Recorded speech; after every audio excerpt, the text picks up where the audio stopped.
South Africa's President Cyril Ramaphosa has had to reprimand the country's finance minister today for comments he made about Zambia. After Zambia's President Edgar Lungu fired the central bank governor, Denny Kalyalya, Tito Mboweni of South Africa tweeted that presidents in Africa must stop this nonsense of waking up in the morning and fire a central bank governor. You cannot do that. This is not some fiefdoms of yours, your personal property, no. Now, Mboweni further went on to say that that governor was a good fella.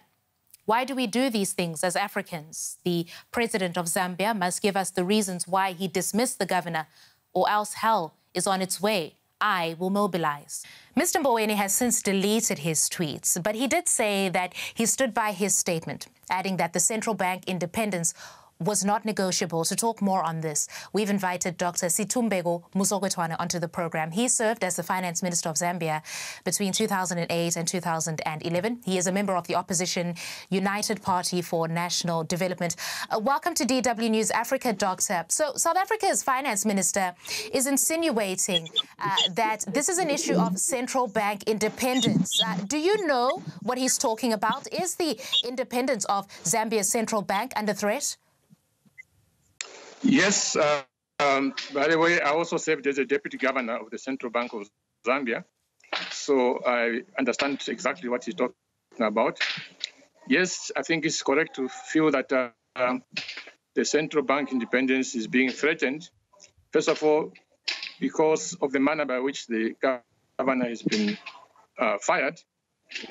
Person that we all felt was doing a good job, fired without an explanation. Obviously, that shows that there is no independence. But we also believe that some of the statements that the governor may have been issuing in the last few days, cautioning the government about the need to scale down on borrowing, that may have annoyed the government. But even the Minister of Finance has been saying the same thing. He has been stating the same things, that there's need for government to control borrowing because it's getting out of control. The leader of your party, Mr. Hakainde Hichilema, who challenged President Edgar Lungu, he wrote in a column that the sacking of the central bank governor, he called it another sad development for Zambia. What is happening in Zambia? It is another sad development because everyone knows that Zambia is going through severe economic problems, not just because of the COVID-19 like everywhere else, but because of the extraordinary amount of indebtedness that Zambia is in. And at this time, one would have expected that to tackle these serious economic problems, good, experienced hands would have been required, like that of the sacked governor, to steer around this problem. And this is a man that was there even during the HIPIC days when Zambia and many other African countries were heavily indebted. He was part of the team that got Zambia out of that mess. So he's an experienced man to deal with the issues that we are confronting today, and to take him out at this time, obviously it's a sad day for Zambia. Okay, I mean, this is the behavior of a president who knows he can rule with impunity, almost to say. And just to, I guess, support that, we know that human rights groups have said that democratic freedoms have been eroded in Zambia under President Edgar Lungu. Is this a classic case of power has corrupted the man? Absolutely.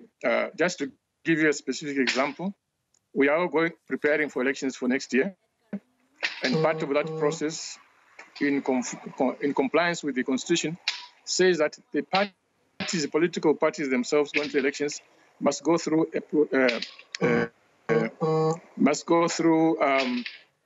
political elections.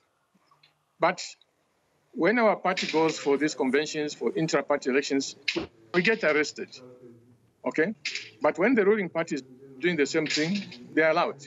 So how do you even start arresting parties doing inter-party elections in conformity with the Constitution that says that you cannot go into an election unless there's a democratic process within your own party?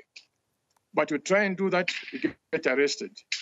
this is just an example of the democratic space that is shrinking every day in our country. All right, that is Dr. Situmbeko Msogotwane. He's talking to us from the countryside in Zambia. Thank you so much for the time you've given us, sir.